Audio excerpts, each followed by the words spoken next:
Remue-Ménage. Je serai le président de tous les Sénégalais. Merci de votre fidélité. Nous sommes dans votre émission Remue-Ménage. Remue-Ménage. Tous les dimanches de 10h à 11h, Remue-Ménage épluche et décortique pour vous l'actualité de la semaine. Remue-Ménage reçoit des chroniqueurs, des politologues, des sociologues, des analystes, des universitaires, bref, tous les intellectuels. Avec son dynamisme et sa réactivité, Alassane Samba Diop, avec ses invités, commente l'actu, histoire d'approfondir et de mieux comprendre. Remue-Ménage. Le privé sénégalais réclame une loi sur le local contain pour la gestion du pétrole et du gaz. Qu'est-ce qu'il faut faire? Les mesures prises par le gouvernement sont-elles à même d'instaurer la transparence dans le secteur? Quel est le meilleur modèle pour que les Sénégalais puissent jouir du pétrole et du gaz et éviter sa malédiction? Quels sont les programmes que les partis politiques doivent présenter dans ce secteur? Pour débattre de ces questions d'actualité, Remue-Ménage reçoit ce dimanche 29 avril 2018 Idrissa Bodian, ingénieur et géophysicien, membre de l'ASDA, l'Association sénégalaise pour le développement des énergies en Afrique, et Farid Ndao, ingénieur géologue, auteur du livre Pétrole et gaz, l'or noir du Sénégal. Remue-Ménage, dimanche 10h, 11h avec Alassane Samba Diop sur la radio de toute l'actualité, RFM. Dimanche 29 avril 2018, bienvenue. Avec nous Idriss Bodian, ingénieur géologique, géophysicien, 30 ans d'expérience dans le secteur du pétrole. Il a été à plusieurs reprises conseiller technique du ministère de l'énergie. Et Farid Ndao, ingénieur géologue, l'un des auteurs de l'ouvrage collectif Politisez-vous. Et votre dernier livre, Farid Ndao, c'est l'or noir du Sénégal, comprendre l'industrie pétrolière et ses enjeux au Sénégal. Merci monsieur d'avoir accepté notre invitation.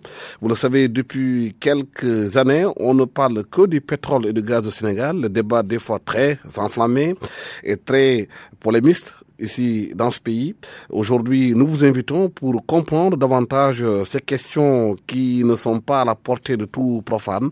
Idriss Bodian, on parle souvent des contrats. Cette question est revenue à plusieurs reprises sur la table. Certains estiment que les contrats que le Sénégal a signés avec les compagnies qui doivent exploiter le pétrole au Sénégal et le gaz ne sont pas en faveur du Sénégal. Qu'en est-il exactement? Je vous remercie, chez Alassane, de m'avoir fait l'honneur d'inviter sur ce plateau la bonne RFM pour parler du pétrole et du gaz, une question là qui intéresse tous les Sénégalais et plus particulièrement les différents contrats qui ont été signés entre l'État du Sénégal et les compagnies pétrolières. Bon, moi personnellement, quand j'étais aux affaires, parce que moi depuis 1981 à 2006, je travaillais au ministère chargé des hydrocarbures et je m'occupais plus particulièrement de la gestion des opérations pétrolières et notamment la négociation des contrats pétroliers. Bon, donc, jusqu'en 2006, j'ai participé à la négociation de ces contrats et plus particulièrement le contrat qui a été signé en 2004 entre l'État du Sénégal et la société américaine Hunt, qui l'a cédé à la société australienne Phare, et par la suite Phare qui a cédé partiellement à Cairn, ensuite Conoco, ensuite aujourd'hui Woodside. Ensuite, il y a les contrats aussi qui ont été signés après, comme le contrat là par exemple signé entre l'État et Cosmos, le contrat qui a été signé entre l'État et Total plus particulièrement. Donc vous savez que les contrats sont différents d'un contrat à un autre et aussi d'une zone à une autre. Donc on ne peut pas dire que par exemple tel contrat là par exemple est plus favorable que tel autre contrat parce que les paramètres là ne se ressemblent pas. Parce que ça dépend par exemple de ce que les négociateurs là par exemple mettent sur la table, ce que les paramètres là prennent en considération pour pouvoir par exemple négocier. Donc ça, quand vous prenez un contrat qui est négocié pour une exploration et exploitation là à terre, c'est un contrat qui sera forcément différent d'un contrat qui est négocié pour une exploration et exploitation là en mer. Et même pour une exploration et exploitation en mer, ça dépend aussi des zones. Parce qu'il y a des zones là, par exemple, les blocs qui se trouvent là en offshore peu profond, Ensuite, il y a des blocs là qui se trouvent en offshore là, bon, très profonds. Donc, c'est toutes ces considérations là, bon, que les négociateurs là, bon, prennent en compte pour pouvoir par exemple, négocier des contrats. C'est vrai, un contrat là, par exemple, bon, est basé sur une loi pétrolière. Une loi pétrolière là, bon, aussi qui est basée, par exemple, bon, sur un environnement international, un environnement là, bon, aussi national. Donc, il y a des contextes là aussi là, par exemple, bon, qui diffèrent. Alors donc, bien entendu, les contrats là, par exemple, bon, diffèrent. On ne peut pas dire que, par exemple, bon, tout ce qu'on a mis dans le contrat, par exemple, bon, est à 100% là, par exemple, bon, bénéfique, mais ça dépend aussi de la bonne négociation. Parce que, bien entendu, la société pétrolière aussi va défendre ses intérêts. Les négociateurs là, bon, qui négocient pour le compte de l'État défendent aussi les intérêts de l'État. Alors, ils arrivent toujours à trouver une certaine conciliation. Donc, nous reviendrons par exemple beaucoup plus en détail sur les différents contrats qui ont été signés pour voir ce qui a été fait, qu'est-ce qui ne va pas là-dedans, qu'est-ce qui marche là-dedans. Farid Ndao, vous avez sorti un livre qui s'intitule L'or noir du Sénégal, comprendre l'industrie pétrolière et ses enjeux au Sénégal. Est-ce que les contrats que vous avez, vous, consultés sont favorables au Sénégal ou pas? Bonjour Alassane, donc merci de cette invitation. Je remercie également Monsieur Idrissa Bodian qui est présent ici parce que je n'ai pas 30 ans d'expérience mais juste 30 ans et il a été mon professeur à l'IST et c'est un grand honneur d'être ici avec lui. Donc, alors les contrats, comme l'a dit Monsieur Bodian, prennent en compte plusieurs paramètres. Il y a certains contrats qui, dans le partage de la rente pétrolière, la rente c'est-à-dire l'argent qui est tiré du pétrole moins ce qui a été nécessaire pour le produire, s'il y a découverte, parce que c'est important de dire qu'on ne découvre pas tout le temps. Au contraire, la découverte reste une exception. Et les contrats que l'État du Sénégal signe, en théorie, sur le papier, sont toujours favorables à l'État du Sénégal. On parle beaucoup du contrat de Total signé récemment, mais l'État du Sénégal reste majoritaire, en théorie, encore une fois, avec un pourcentage au niveau de la marge pétrolière autour de 55, 60, 65% de la rente. Maintenant, pour pouvoir bénéficier effectivement de ces 60% de la rente pétrolière, il faut que l'État s'organise pour challenger techniquement ce que vont lui proposer les compagnies. Parce que si je vous dis que j'ai besoin d'un matériel qui coûte 3 milliards de dollars à mettre en place, alors qu'en réalité, ce matériel me coûte 1,5 milliard de dollars. Au final, vous avez l'impression d'être majoritaire dans la rente, mais vous ne l'êtes pas. Donc, il y a beaucoup d'inquiétudes au niveau des contrats, mais les contrats sont des standards internationaux. Et de vous à moi, si les contrats étaient vraiment défavorables à l'État ou trop léonins, etc., ils ne seraient même pas publiés. Justement, est-ce que techniquement, l'État du Sénégal est capable, quand une compagnie vient lui présenter un contrat ou bien des matériels disant qu'il coûte tant, de vérifier effectivement, est-ce que c'est ça que ça coûte? Alors, c'est une vraie question. Je pense que sur certaines disciplines, l'État du Sénégal est effectivement très bien formé. Moi-même, j'ai été formé dans ce pays, à l'Institut des sciences de la Terre. Je suis passé par notre société nationale, Petrosen, où il y a des gens très compétents sur des questions de géologie, de géophysique. Maintenant, nous étions un pays qui cherchait à attirer des investissements. Nous deviendrons bientôt un pays qui va produire et donc maintenant nous avons besoin d'autres compétences. Des compétences en termes d'ingénierie d'installation pour vérifier le matériel qui nous sera proposé. Je pense que de ce point de vue-là, il y a encore des efforts à faire. Nous ne sommes pas encore tout à fait au point. Pour de l'architecture pétrolière, par exemple, parce qu'il faut vérifier le dimensionnement des installations et avoir des spécialistes, notamment des auditeurs et des contrôleurs au niveau de la comptabilité pour voir quelle est la réalité des coûts récupérables. Parce que les compagnies vont dépenser, elles vont vous dire, bon, j'ai amené un 4x4 pour transporter mon personnel, mais est-ce que forcément ça, ils doivent le récupérer dans les coûts? C'est défini dans les contrats, mais parfois, ils font passer certaines choses.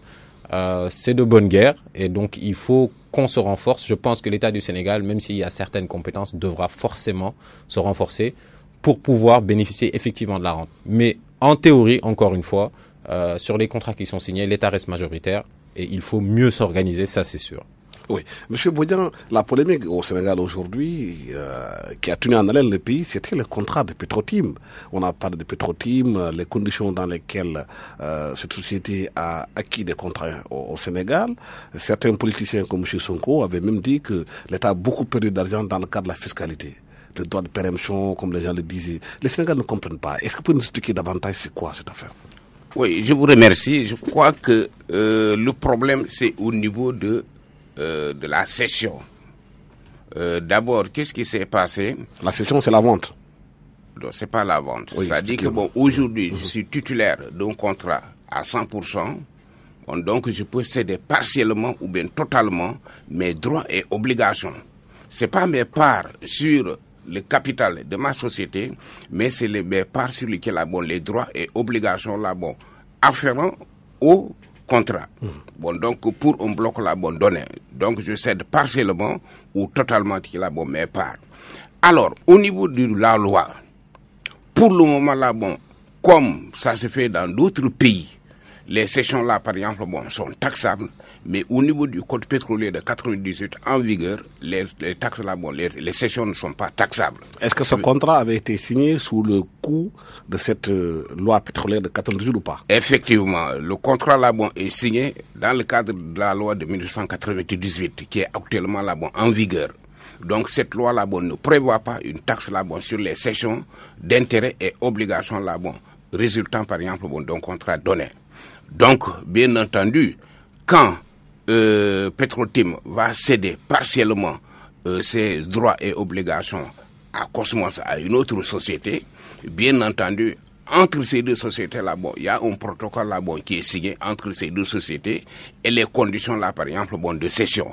Bien entendu, la première société là qui est là, quand même, a dû investir. Ensuite, il y a le marché qui est là, a dû investir. Donc ça, c'est des négociations entre elles. Bien entendu, ce protocole d'accord, normalement, est porté à la connaissance du ministre chargé des hydrocarbures qui doit approuver. Mais, si, par exemple, le contrat, la loi pétrolière avait prévu une taxe sur la cession, il y a un mécanisme de calcul pour dire que, voilà ce que vous allez repayer à l'État. Mais puisque le marché la taxe n'est pas prévue dans la loi, bien entendu, par exemple, on ne peut pas exiger de Petro-Tim ou bien de d'autres sociétés, par exemple, de payer une taxe sur le territoire. La confusion que les gens font, c'est une cession sur les droits et obligations résultant d'un bloc donné, d'un contrat donné, mais pas sur le marché le capital de la société. Le capital de la société est détenu par des actionnaires qui sont ailleurs. Mais c'est ça qui est la confusion à ce niveau. Mais ce qui est fait, je ne parle pas du dossier par exemple, de demande qui est de contrat et qu'on soit du mécanisme qui est de cession entre les sociétés. Tant que par exemple, c'est pas prévu par la loi, on ne peut pas exiger par exemple, une compagnie pétrolière de payer des taxes ou bien de dire pourquoi la compagnie n'a pas payé des taxes, l'État a perdu. Ensuite, par exemple, on parle de fiscalité. Pour le moment, là, il n'y a pas encore de paix d'exploitation. Donc, sur quoi, par exemple, on peut dire que l'État a beaucoup perdu, et ainsi de suite, là, Évidemment, les obligations, là, économiques et financières, là, qui sont prévues par la loi. Je parle, par exemple, des taxes superficielles. Je parle, par exemple, des budgets alloués, par exemple, à Petrosen, pour la formation, et ainsi de suite. Je parle des obligations, de travaux. Pour le moment, là, la compagnie, respecte 100% ces obligations. Maintenant, attendons, par exemple, quand l'exploitation, va commencer, pour voir, les taxes, que la société va payer à l'État, conformément à ce qui est prévu dans la loi.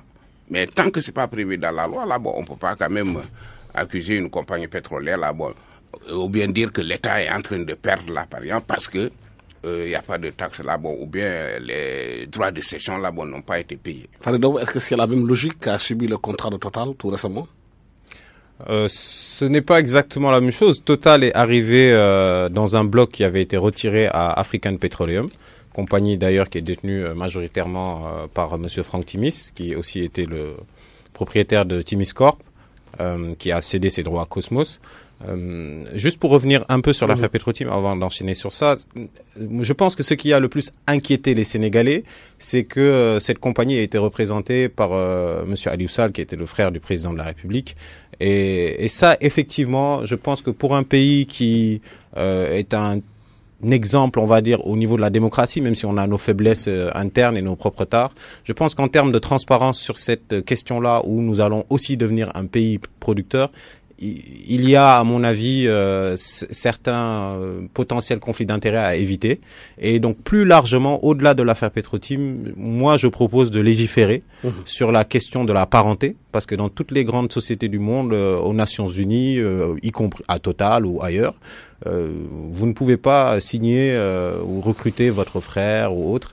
Et donc voilà, je pense que ça, ce serait de la part du président de la République, en vue du nouveau code pétrolier qui sera signé, un geste fort pour dire que voilà, quiconque voudra signer des contrats, donner des marchés, ne pourra pas le faire pour des gens du premier degré ou du deuxième degré de sa famille. Et je pense que ça réglerait beaucoup de problèmes, parce que comme le dit l'article 25.1 de la Constitution, les ressources naturelles appartiennent au peuple, elles sont utilisées pour son bien-être. Donc c'est important de garder cet esprit-là.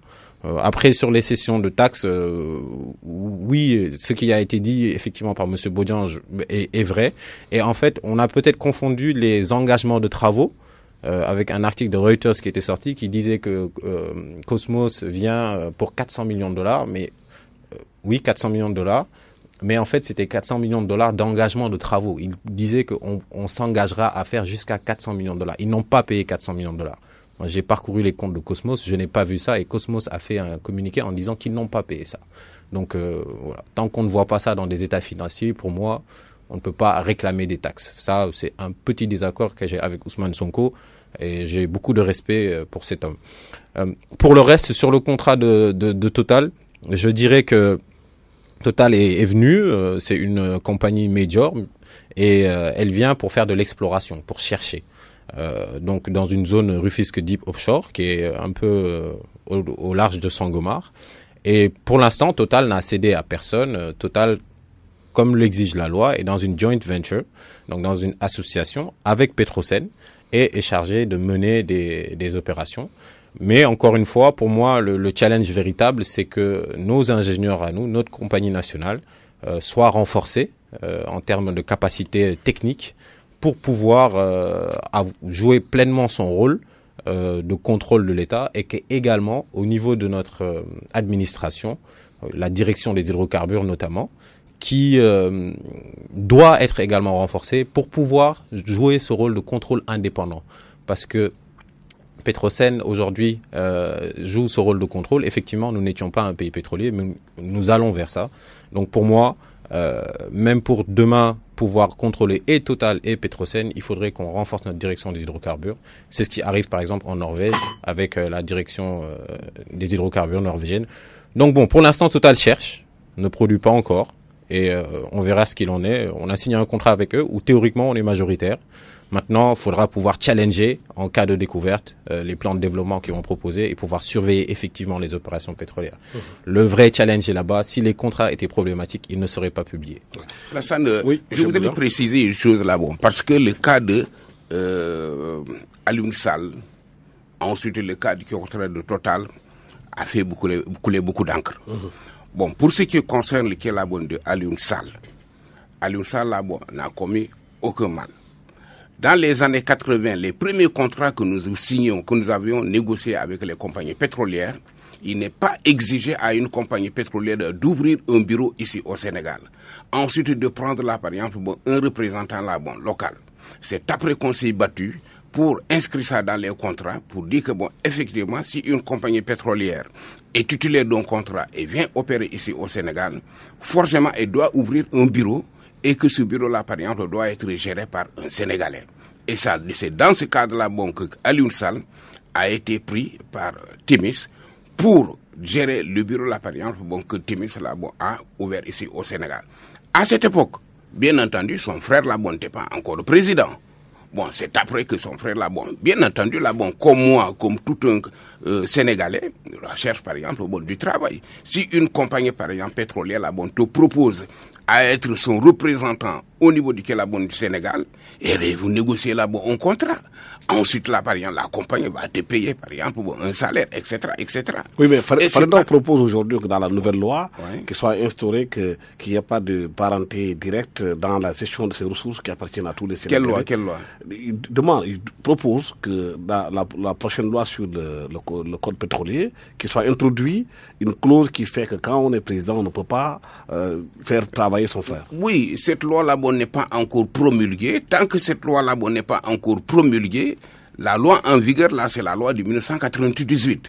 Bon, mais une parenthèse là, pour ce qui concerne Aliou Sall, finalement, là, par exemple, il a quitté, par exemple, la gestion du Kélabon, du bureau du Kélabon de Témis ici au Sénégal. Donc, lui, il gère encore autre chose. Ça, c'est vrai, là, ce que Farid a dit. Évidemment, il y a une confusion, là, totale que les Sénégalais, par exemple, ont eu là-dedans, ensuite l'accusé, là, à tort et à travers, mais Aliou Sall, en mot, en frein de... Ensuite, pour ce qui concerne le contrat de Kélabon de Total, je l'ai parcouru rapidement, là, avant de venir, là, à cette émission, mais c'est un excellent bon contrat. D'abord, nous, moi, je suis un géophysicien. Ce qui nous intéresse là, par exemple, dans un contrat pétrolier et pour une compagnie pétrolière, c'est de réaliser des travaux. Même s'il n'y a pas une découverte, mais ce que la compagnie va laisser en termes d'informations géologiques, d'informations géophysiques c'est capital. C'est cette information ces informations que les autres vont utiliser pour, par exemple, faire des travaux. J'ai parcouru ça. Pour la première fois, par exemple, moi je n'ai jamais vu ça dans un contrat. Total, par exemple, s'est engagé à réaliser un forage pendant la période initiale. Ensuite, un forage pendant le premier renouvellement et pendant le deuxième renouvellement. Les autres contrats n'étaient pas prévus. Et pour la première période initiale, pour un budget par exemple, de 37 millions de dollars. Ça, c'est vraiment important, par exemple, pour le Sénégal. Et actuellement, Total est en train de réaliser une campagne sismique 3D et ensuite Total d'abord s'est engagé à déposer des termes de référence pour un forage, ce qui n'existait pas avant. Oui. Mais maintenant pour revenir à l'essentiel c'est le partage de la rente. J'ai regardé rapidement par exemple les parts de l'État, ça varie de 26 à 50. Ensuite les parts de l'État pour les autres compagnies. Mais pour ce qui concerne le contrat de Total, c'est très bien négocié. Parce qu'au finish, la part de l'État sur la rente va dépasser les 60%. Maintenant, quand vous prenez la part de Petrosen, les 20%, vous ajoutez à la part de l'État, vous aurez par exemple la part du Sénégal qui va atteindre les 80% par exemple, pour par exemple n'avoir pas mis un fuseau là-dedans. Faridov, les Sénégalais qui nous écoutent quand on parle de pétrole et de gaz, ils sont déjà dans des rêves en croyant que cette manne aujourd'hui va changer énormément leur vie. Comment aujourd'hui justement la gestion de cette manne pourrait impacter sur la vie des Sénégalais et de façon transparente? Alors, sur la question de la gestion des revenus, il y a des choses qui sont en train d'être faites. Le président de la République, donc qui est du domaine, je pense qui est très compétent là-dessus, a mis en place un organe. Donc, il s'appelle le Comité d'orientation stratégique du pétrole et du gaz, le COS-Pétrogaz, donc dirigé par Monsieur Ousmane Diaye, qui est un ancien directeur général de Petrosen, et secondé par Monsieur Mamadou Falcane, donc qui est un jeune fonctionnaire brillant. Donc, c'est un organe consultatif de conseil, donc qui regroupe un peu les grands ministères, les sociétés d'électricité, de raffinage, et qui propose qui va proposer bientôt une loi donc sur la gestion des revenus, une loi d'orientation pour dire comment devront être dépensés les revenus que nous tirons de cette manne-là. Le président de la République donc avait annoncé qu'une partie de ces revenus sera logée au Fonds 6, c'est-à-dire le Fonds souverain d'investissement stratégique du Sénégal, Fonds 6 qui ensuite qui est un instrument d'investissement qui le remettra dans différents secteurs, la santé, l'agriculture, etc., etc.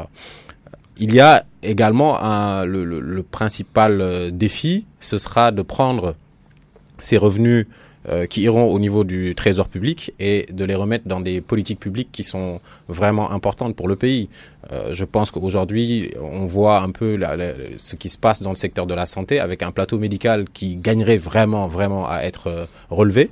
Et ça, par exemple, ce sera un vrai défi. En tout cas, je pense qu'il y a des choses à faire et il y a également des choses à éviter.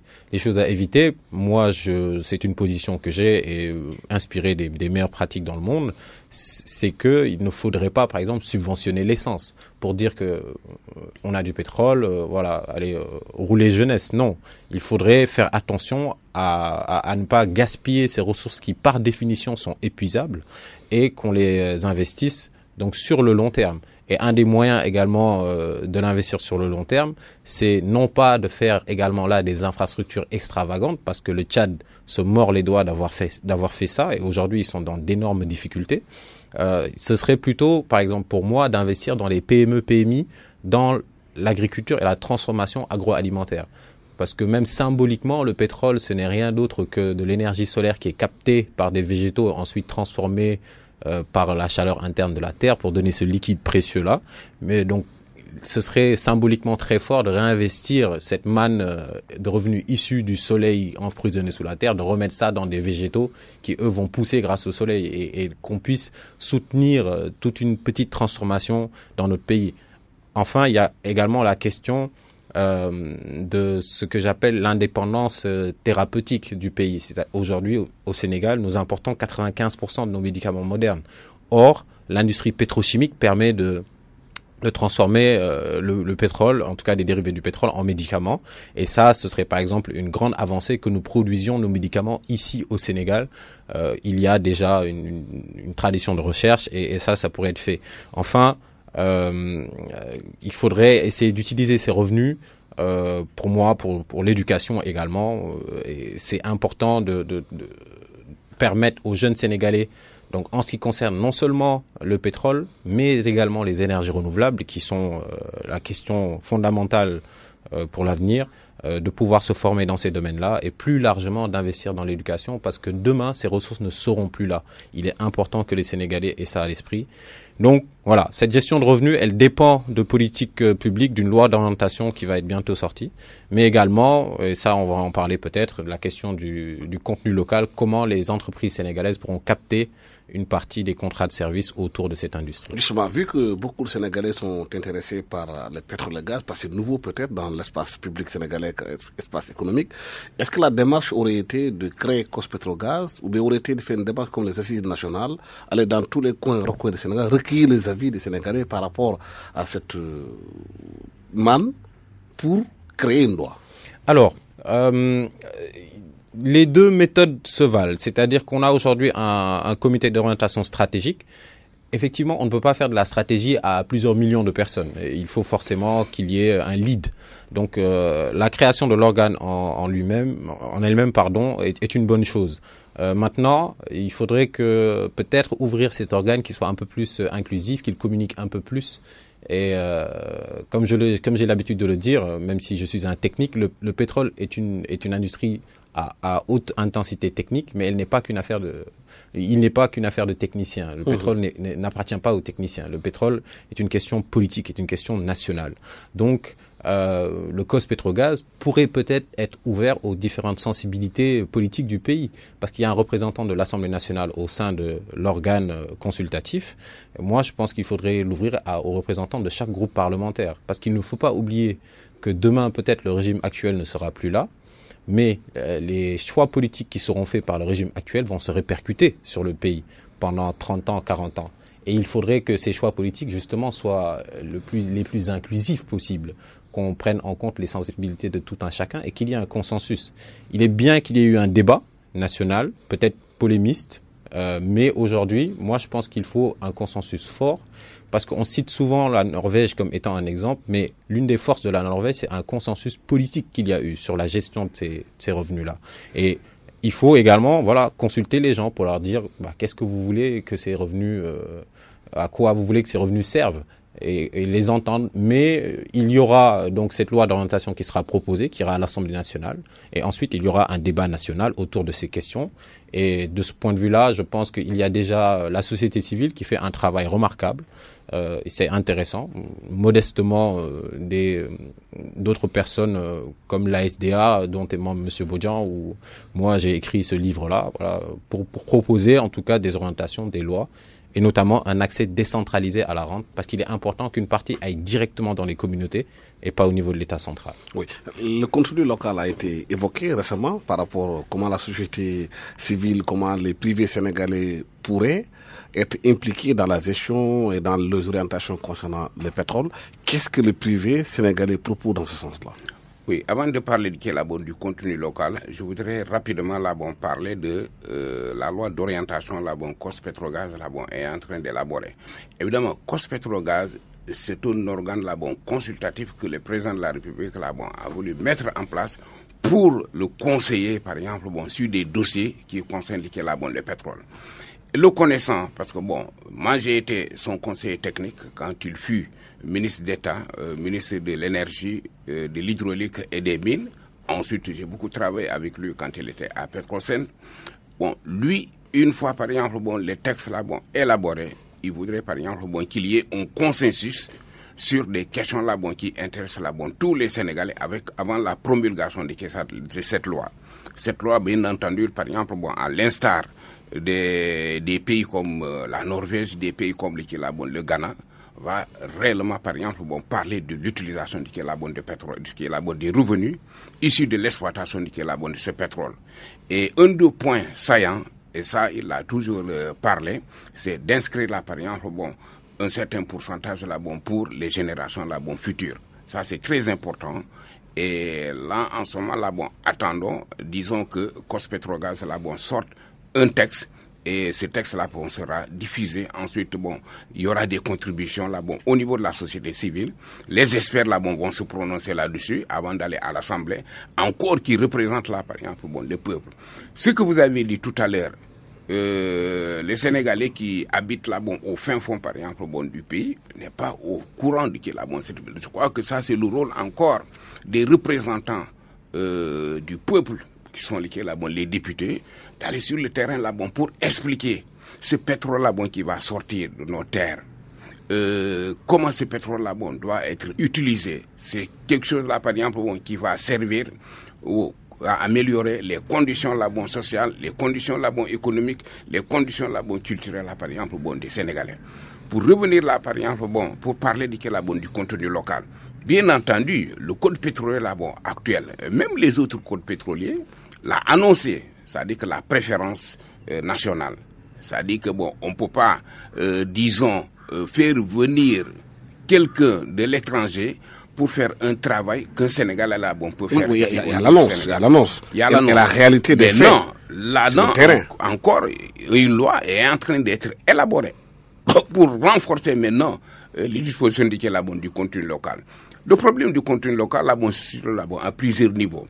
D'abord, l'utilisation du personnel national pour réaliser certains travaux. Ensuite, l'utilisation la sous-traitance. Par exemple, utiliser les sociétés là, par exemple, nationales pour la sous-traitance. Bien entendu, il y a beaucoup de défis là, à relever au niveau de certaines sociétés, de se mettre là, par exemple, au niveau des standards là, internationaux, pour pouvoir, par exemple, offrir des services là, aux compagnies pétrolières là, qui vont, par exemple, réaliser certains travaux. Ça se fait, par exemple, au Nigeria, ça se fait, par exemple, au Congo, et la plupart des sociétés là, qui offrent des services aux sociétés là, pétrolières, c'est des sociétés là, nationales. Est-ce qu'aujourd'hui au Sénégal, les sociétés nationales ont assez investi dans ce secteur pour se mettre à niveau, pour pouvoir répondre aujourd'hui à certaines préoccupations? Justement, c'est l'appel là, que je voudrais lancer, par exemple, à ces sociétés nationales pour se mettre au niveau. Parce qu'une compagnie pétrolière, là, si elle veut, par exemple, tel ou tel service là, soit réalisé et conçu, bien entendu, il y aura une compétition. Maintenant, il faudrait que les sociétés se mettent là, par exemple, à niveau. D'où la formation là, qui est un volet là, important pour le renforcement de capacité. Il ne faudrait pas que les sociétés là, par exemple, nationales là, perdent de vue que pour les compagnies pétrolières, là, il faut que quand même que la société là, se mette là, au niveau standard là, international là, pour pouvoir par exemple compétir, offrir des services là, comme cela se fait partout. Farendao, depuis que le pétrole, le gaz a été découvert, le gaz surtout à Saint-Louis, les spéculations foncières se font de plus en plus ressenties dans la région de Saint-Louis avec le rachat de certaines maisons à l'île de Saint-Louis par des étrangers et des terres qui sont rachetées parce que peut-être ceux qui vont travailler dans les plateformes auront besoin de certains services. Est-ce que vous pensez qu'aujourd'hui aussi, dans ce volet bien précis, l'État doit y travailler pour que les Sénégalais puissent être présents dans ce secteur-là? Alors, oui et non. En fait, rien n'interdit à des Sénégalais, des privés nationaux, d'aller eux aussi de se préparer à cette future manne financière là qui tombera peut-être des compagnies ou des employés des compagnies qui auront besoin d'un certain nombre de loisirs, de services, etc. autour des sites de production. Donc il y a toute une économie donc indirecte qui pourrait être générée par le pétrole. Ça c'est important. Maintenant, comme je le dis, l'État, lui, plutôt qu'être dans une posture d'investisseur, doit plutôt être dans une posture de protection et laisser l'investissement plutôt au privé. Bon, on vit dans une époque libérale, même si cela a ses limites, mais l'État pourrait essayer de protéger justement en mettant peut-être des prix plafonds en termes de spéculation, ne pas permettre à certaines personnes dans des zones dites sensibles d'exploitation d'avoir plus de tant d'hectares de terre, etc., pour garantir encore l'accès à la terre aux populations autochtones. Et ça, c'est quelque chose d'important. Je pense que l'État pourrait essayer d'aller dans ce sens-là. Maintenant, aux privés nationaux sénégalais, également eux, parce que c'est bien de réclamer, et il le faut, parce qu'il y a des questions de préférence nationale, et encore que nous sommes dans un espace sous-régional ou UMOA où les gens ont le droit de venir investir également. Et l'esprit d'entreprise, là, il faut qu'il émerge réellement de la part de nos privés nationaux.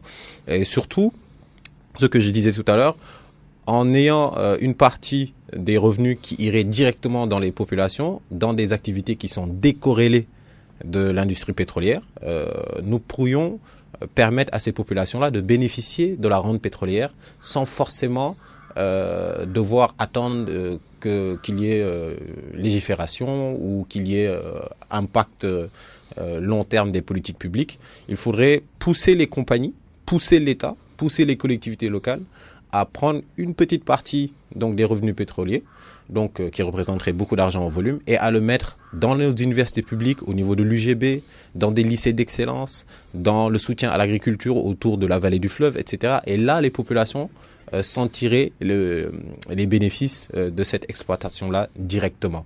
Maintenant, aux privés nationaux, sur les plus gros projets, eux aussi d'aller se frotter au privé international, c'est la dure loi de la concurrence. Oui, il y a aussi une question qui a été posée par rapport au partage du pétrole et du gaz, surtout du gaz concernant entre la Mauritanie et le Sénégal. Il y a beaucoup de questions qui ont été posées aujourd'hui. Est-ce que ce partage qui a été fait entre ces deux pays bénéficie, les intérêts du Sénégal sont-ils préservés ou pas?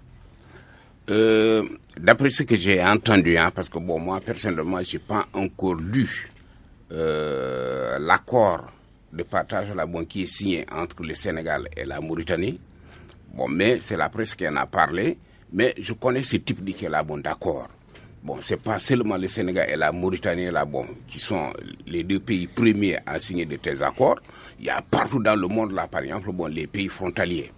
Bon, nous on a signé un semblant d'accord avec la Guinée-Bissau, mais c'est un accord de gestion et de coopération entre le Sénégal et la Guinée-Bissau en 1993. C'est un très bon accord qui a quand même calmé les esprits. Ensuite, pour ce qui concerne l'accord signé entre le Sénégal et la Mauritanie, d'après la presse, il paraît que c'est 50-50. C'est un très bon accord et heureusement, c'est le même opérateur qui opère en Mauritanie et qui opère au niveau du Sénégal.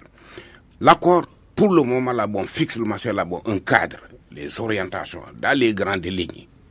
Mais non, il y a des détails là, par exemple, qui seront, par exemple, feront l'objet en cours de négociations là, donc les négociations là, continuer. C'est comme une loi, hein. Vous élaborez une loi qui fixe les grandes orientations, un cadre. Ensuite, maintenant, il y a le décret d'application maintenant qui va fixer les modalités pratiques de cette loi. Donc, pour ce qui est de cet accord, c'est un bon accord. Évidemment, on ne peut pas dire que, par exemple, le Sénégal doit avoir beaucoup plus, ou bien la Mauritanie doit avoir beaucoup plus, parce que le problème, c'est quoi?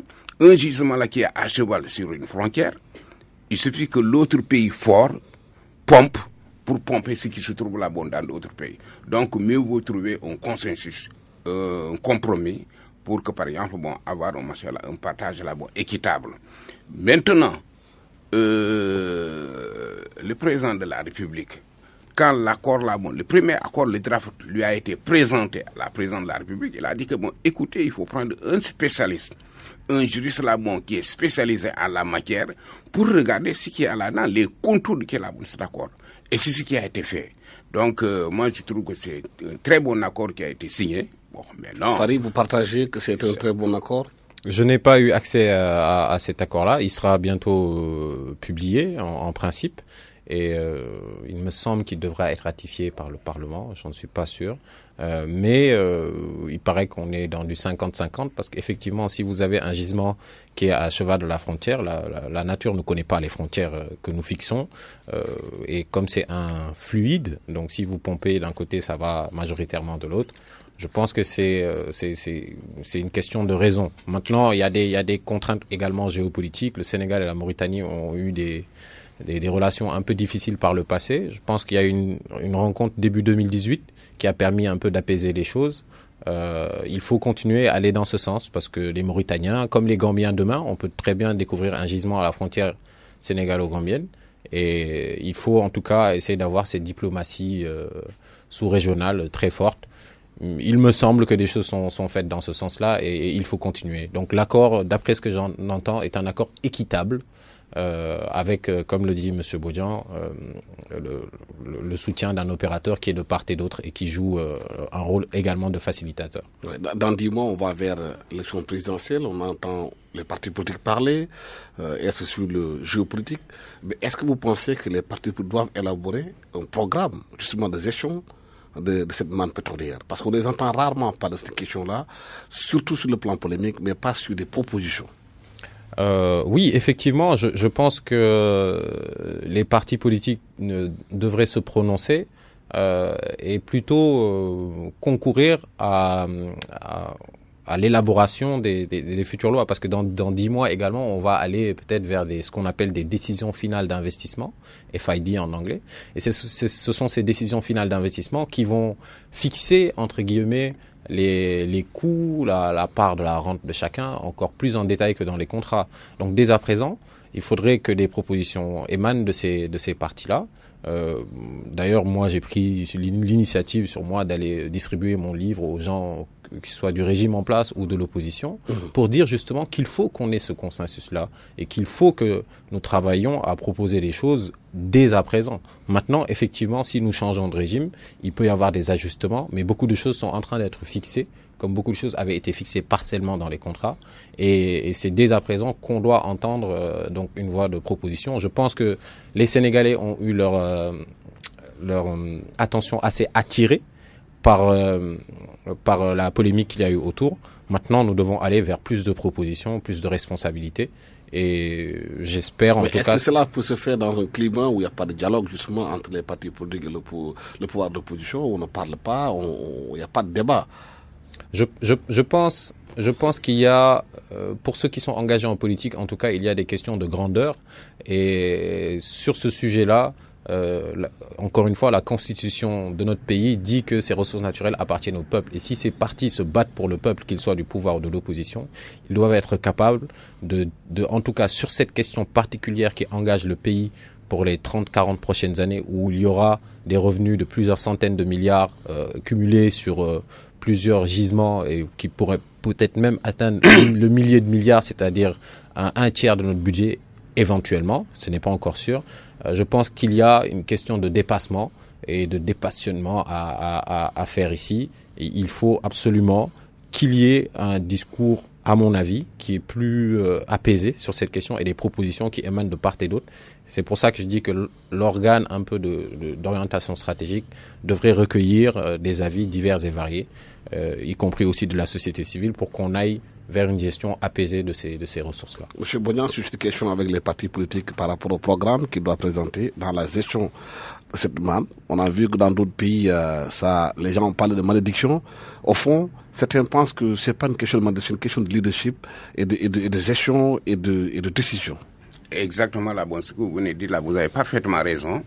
Mais comme il l'a dit, Fari, cette loi d'orientation-là, on le souhaite que cette loi d'orientation-là sorte avant les élections. Et c'est cette loi d'orientation-là qui va essayer de définir tous les contours. Et bien entendu, là, par exemple, puisque au niveau de l'Assemblée nationale, certains partis politiques là, sont représentés, ces partis-là auront le temps, par exemple, de débattre, de parcourir tout ce qui est là. Et maintenant, pendant la campagne présidentielle, là, par exemple, il faut qu'il y ait, par exemple, un certain débattement. Parce qu'une fois, par exemple, cette loi débattue au niveau de l'Assemblée, jusqu'à trouver un consensus, et bien entendu, avant d'aller au niveau de l'Assemblée nationale, peut-être la société civile aussi aura ce mot à dire. Ensuite, les experts. Parce que les premiers barils sont attendus en 2021, c'est ça? Bon, 2021, 2023, là, ça dépend. Parce qu'actuellement, là, il y a des travaux là, en cours, ce qu'on appelle là, des travaux d'évaluation pour quantifier exactement le nombre de barils là, en place, le nombre de barils là, à extraire. Ensuite, il y a des travaux encore beaucoup plus coûteux qu'on appelle là, les travaux de développement avant d'arriver à l'exploitation. Bon, de toute façon, ça, c'est une projection là, qui a été faite pour l'exploitation là, en 2021, mais tout peut y arriver. Bon, pour le moment là, contentons-nous par exemple de ce programme, l'exploitation là en 2021. Maintenant, pour revenir là, à cette loi, pour revenir par exemple à la position là, qu'il y a des partis politiques et consorts, je crois que c'est en amont qu'il faut par exemple voir là, cette question.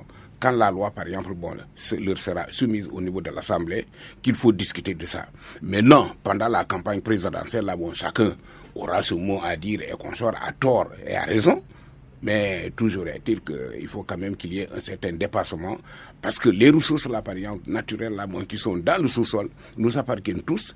Pour nous, pour les futurs, les générations là, futures, il faudrait quand même qu'il y ait un certain dépassement, parce que aujourd'hui, là, tôt ou tard, peut-être ils seront au pouvoir, ils auront le même comportement, la même démarche que le régime actuel.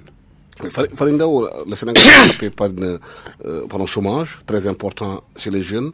Est-ce que ces questions pétrolières et gazières aujourd'hui pourraient régler cette question de chômage, au moins dans un premier temps?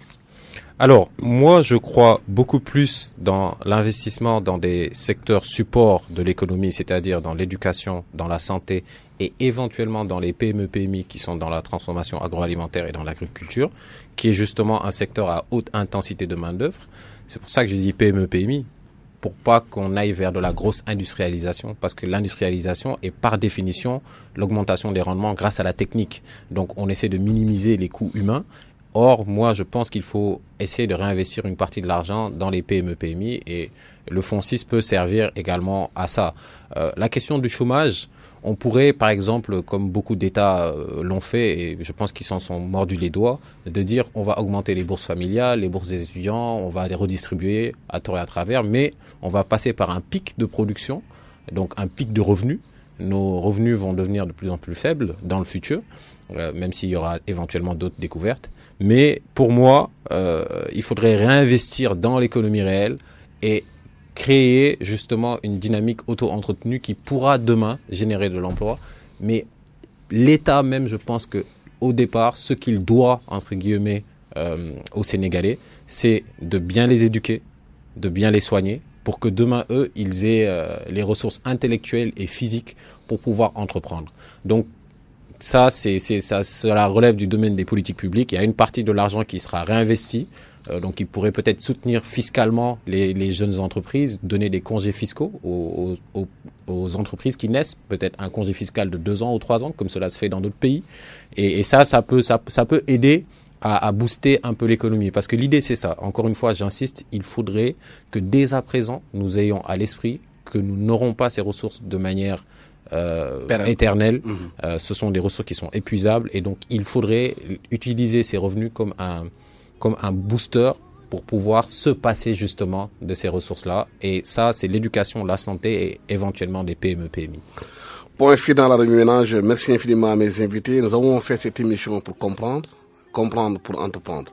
Merci infiniment à Idriss Bodian, ingénieur géologique géophysicien, qui a fait 30 ans d'expérience dans le secteur du pétrole et du gaz.